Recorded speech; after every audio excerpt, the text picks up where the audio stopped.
नमस्कार, स्वागत है आपका। आप देख रहे हैं सिंहासन। मैं हूं आपके साथ विवेक शांडिल्य। 2027 की सियासी रणभेरी उत्तर प्रदेश में बच चुकी है। वक्फ बोर्ड से जुड़े विवादों पर योगी सरकार विपक्ष आमने सामने है। दोनों पक्ष अपने अपने सियासत के हिसाब से मुद्दों को जनता के सामने रखने की पुरजोर कोशिश कर रही है।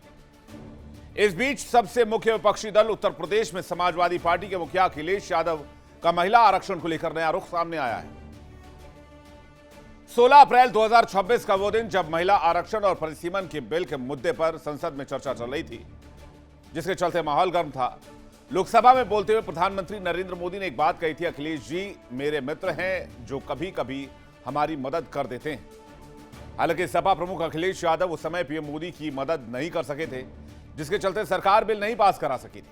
अब 3 महीने बाद अखिलेश ने फिर से यू टर्न लिया और मोदी सरकार की मदद के लिए पॉजिटिव संकेत दे दिए हैं। धर्मेंद्र जी, मैं आपका बहुत आभारी हूं और अखिलेश जी मेरे मित्र हैं तो कभी कभी मदद कर देते हैं।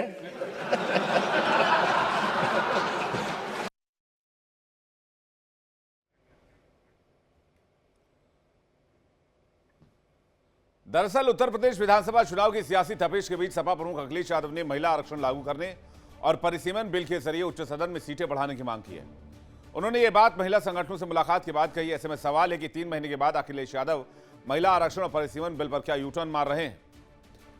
अखिलेश यादव 3 शर्तों के साथ महिला आरक्षण बिल के समर्थन में आने के संकेत दे रहे हैं। उन्होंने एक्स सोशल मीडिया पर पोस्ट किया, परिसीमन बिल के माध्यम से उच्च सदन में भी सीटें बढ़ाई जाए, पीडीए की महिलाओं का उचित प्रतिनिधित्व सुनिश्चित किया जाए, 2027 के यूपी विधानसभा चुनाव में ही लागू कर दिया जाए महिला आरक्षण तो ज्यादा बेहतर है। अखिलेश यादव के इस यूटर्न को राजनीतिक आत्मरक्षा की और मौके की नजाकत से जोड़कर देखा जा रहा है।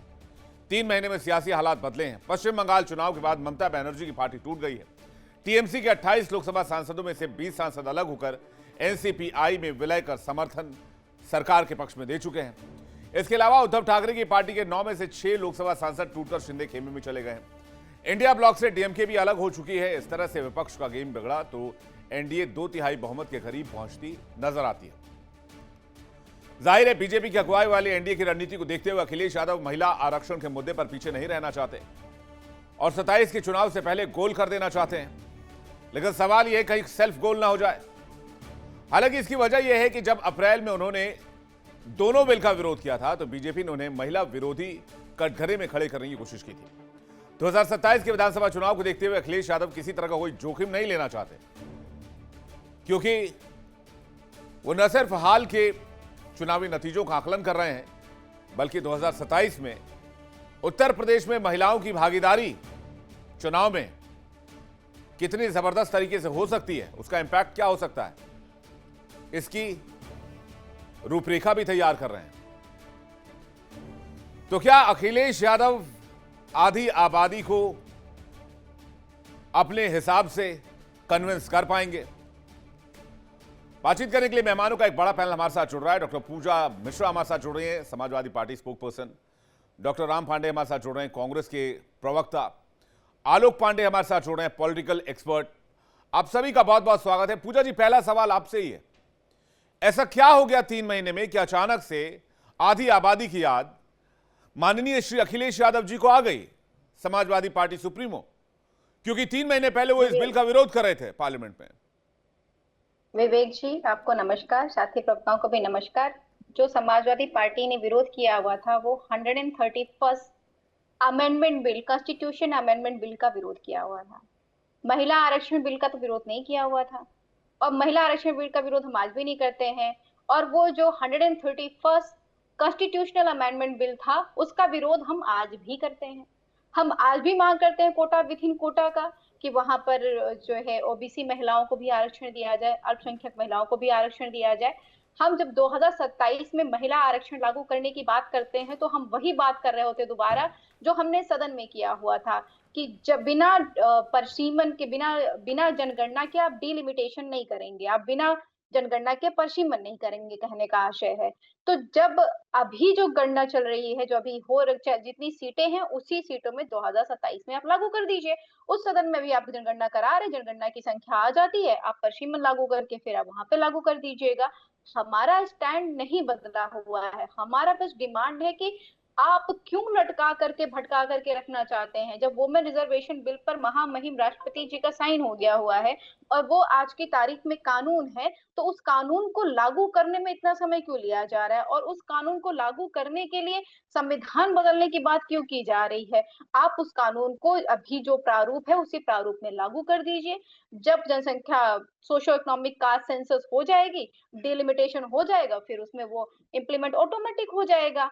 ये जो भाजपा सरकार बार-बार महिला आरक्षण बिल पे पॉलिटिक्स करना चाह रही थी, हम बस इतना ही मांग रख रहे हैं कि 2027 में 403 सीटें उसमें 33% महिलाओं को दे दिया जाए। 33% महिलाओं में जो ओबीसी महिलाएं हैं, जो अल्पसंख्यक महिलाएं हैं, उनका भी कोटा विथिन कोटा कर दिया जाए। बस इतनी सिंपल सी डिमांड है। मुझे लगता है कि सरकार को इसको मानने से चूकना भी नहीं चाहिए। उनके भी हित में है और महिलाओं के भी हित में है। समाजवादी पार्टी सदा से बात करती आई है महिलाओं के हित में। कोई यू टर्न नहीं है। ये एक्सेलरेटर है हमारे जो पहले के डिमांड चल रहे हैं उसी के लिए। अश्विनी शाही जी, क्या आप सहमत हैं पूजा जी की बातों से? क्या वो कोटा में quota within the quota की बात कर रही है? वो पीडीए महिलाओं की बात कर रही है, ओवरऑल आरक्षण की बात नहीं कर रही। वो कह रही है हाँ हमने समर्थन किया था लेकिन हमने उसमें एक अमेंडमेंट का विरोध किया था। देखिए, अभी कुछ तो कहना है। अभी मानसून सत्र आने जा रहा है और कहीं ना कहीं आशंका अखिलेश जी को और डर है कि ये जो है परिसीमन का बिल ना पास हो जाए, तो उसके पहले से ये भूमिका बनाना शुरू कि अगर कोटा विद इन कोटा हमको दिया गया तो हम परिसीमन का समर्थन कर सकते हैं। तो ये एक भूमिका बनाने की बात है और इनकी इच्छा है परिसीमन की, पहले भी थी। कहीं ऐसा तो नहीं कि कॉन्फ्लिक्ट हो गया है इंडिया अलायंस में फिर से, तो ये हमारे समर्थन में आ रहे हैं। इसमें कोई कई तरीके से देखा जाए, महिला आरक्षण बिल अगर पास हम लोगों ने कराया, परिसीमन के साथ लागू करने की बात थी, तो इनको समर्थन उसी समय कर देना चाहिए था। ये दोहरा मापदंड क्यों, दोहरा चरित्र क्यों? ये डर और दहशत है जो उत्तर प्रदेश में चुनाव आ रहा है। इनको पीडीए का मतलब परिवार डेवलपमेंट अथॉरिटी से ऊपर बढ़ना नहीं है। वो आधी आबादी कहां गई, वो कहां गई महिलाएं? भाई आप अपने पार्टी में ही कर दीजिए ना 33% आरक्षण, शुरुआत कर दीजिए कि हमने 33% आरक्षण कर दिया, शुरुआत हो गई। अब आप लोग हमको परिसीमन के का बिल, हम अभी देखिए हो सकता है कि मानसून सत्र में आपको कुछ नया देखने को मिले। जी जी पूजा जी, आप इसका जवाब देंगे क्या? मैं फिर जवाब देना जी हाँ चाहूंगी। दीजिए। फिर मैं डॉक्टर राम पांडे जी के पास जा रहा हूँ, फिर बिल्कुल आलोक पांडे जी के पास जा रहा हूँ। विवेक जी, अभी भाजपा के प्रवक्ता कह रहे हैं कि जो है परिसीमन के साथ में हम कह रहे हैं कि जब महिला आरक्षण बिल कानून हो रखा है, कानून को लागू करिए। ये जबरदस्ती उसको किन्हीं परिसीमन के साथ में अटैच करके ही करेंगे। ये कौन सी जबरदस्ती होती है? अभी इन्होंने कहा कुछ ना कुछ बोलना ही है, आप करिए ना। आपने कहा कि महिला आरक्षण कानून आपने बना दिया हुआ है, उसको लागू करके दिखाइए। ये तो बस होता नहीं कि इल्यूजन क्रिएट करना कि अभी परिसीमन होगा। परिसीमन भी चाह रहे कि बिना जनगणना किए हो जाए, संविधान में बदलाव करके हो जाए। तो ना तो संविधान में बदलाव करने दिया जाएगा। हाँ, हमारी मांग है कि ये जो अभी उन्होंने कहा ना कि समाजवादी पार्टी अपने पार्टी में लागू कर दे। भैया, ये लॉ की बात चल रही है। अगर ऐसा ही है तो फिर तो सब अपने अपने कर लें। फिर डिस्कशन क्यों होना, फिर जो है ये बिल क्यों लेकर के आना, वो उसको लॉ क्यों बनाना? जब कानून बना हुआ है उसको लागू करने की बात हो रही है। ये कोई बात नहीं होती कि हम अपने पार्टी की ही बात कर रहे हैं। परिसीमन कराएंगे कि नहीं कराएंगे? मुझे एक बात बता दीजिए, आप परिसीमन के फेवर में हैं? अखिलेश जी तो कह रहे हैं कराना चाहिए परिसीमन, 27 से पहले परिसीमन करा लेना चाहिए, सीटें बढ़ जानी चाहिए। विवेक जी, आप लोग ने शायद डी कोड गलत किया हुआ है। समाजवादी पार्टी का कहना है कि आप विदाउट सेंसस आप परिसीमन नहीं कराएंगे। आप सेंसस करा रहे हैं ना, सोशो इकोनॉमिक कास्ट सेंसस कराइए, परिसीमन कराइए। Without socio economic caste census हम without socio economic caste census नहीं होना चाहिए। उच्च सदन में जो है आप परिसीमन करा करके लागू करें। 2027 का चुनाव आपके सर पे पड़ा हुआ है। आप जलेबी की तरह कर दिया पूजा जी आपने, एकदम जलेबी की तरह घुमा दिया। मैं भी उसमें फंस गया, उलझ गया हूं एकदम, समझ में ही नहीं आ रहा। कह सकते हैं जलेबी की तरह। कहां अखिलेश जी भी इस मुद्दे को समझने के लायक, हम समर्थन में, हम नहीं समर्थन में, हमको उस क्लॉज में दिक्कत है। वो वाला क्लॉज वाला थोड़ा सा उसको नीचे करके हल्का सा उस क्लॉज को ऊपर कर दीजिए। ऐसा नहीं होता। हाँ, सपोर्ट करेंगे नहीं करेंगे, बात खत्म हो गई। लोगों को भी समझ में ना, वो अमेंडमेंट थोड़ा सा उसमें ना नमक ज्यादा हो गया। खाना बहुत अच्छा था, वो थोड़ी सी मिर्च ज्यादा थी।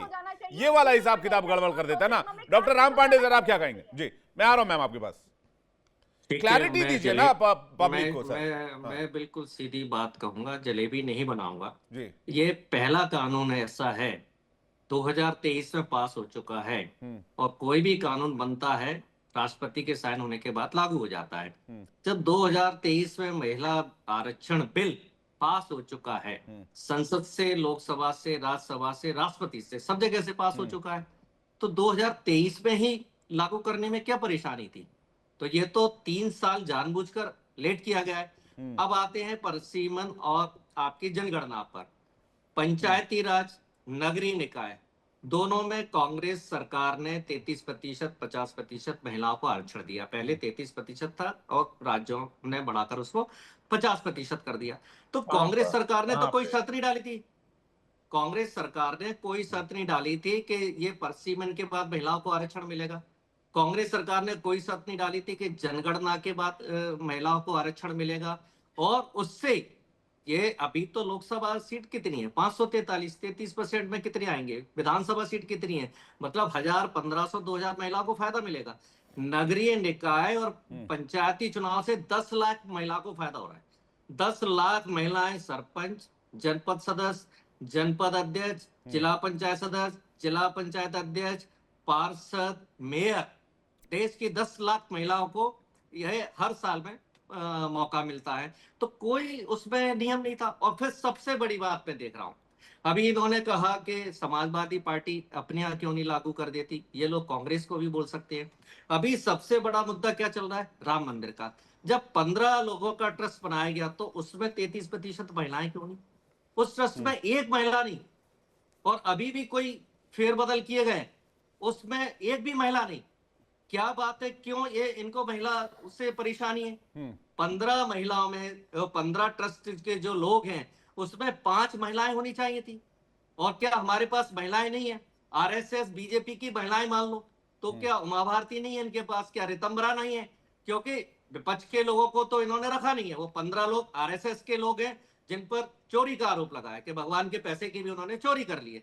तो राम मंदिर ट्रस्ट में इन्होंने जब महिलाओं को मौका नहीं दिया, वहां महिलाओं को विरोध किया। ट्रस्ट किसने बनाया? नरेंद्र मोदी जी ने। क्या नरेंद्र मोदी जी महिलाओं को नहीं रख सकते थे? ट्रस्ट किसने बनाया? गृह मंत्रालय ने।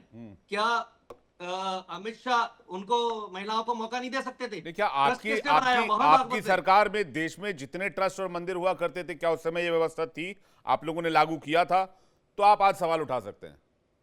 जी, क्या बात होती है विवेक जी? नहीं, क्या कहा थी? और जहां तक परिसीमन की बात है, मैं आ रहा हूं। जहां तक परिसीमन की बात है, 1976 में इंदिरा गांधी जी की सरकार ने 2001 तक के लिए परिसीमन को फ्रीज कर दिया था। तो दोनों मुद्दों पर तो सवाल आप पर भी है सर। डॉक्टर राम पांडे जी, एक सेकंड पूजा जी, एक सेकंड में आ रहा हूं। डॉक्टर राम पांडे, दोबारा से रिपीट करता हूं, 33% नगरीय निकाय में, पंचायत में महिलाओं को कांग्रेस ने दिया। देखिए इंडिया डेली 24/7 अब आपके स्मार्ट टीवी पर। इंडिया डेली मौजूद है सभी डिजिटल प्लेटफॉर्म पर लाइव और लगातार।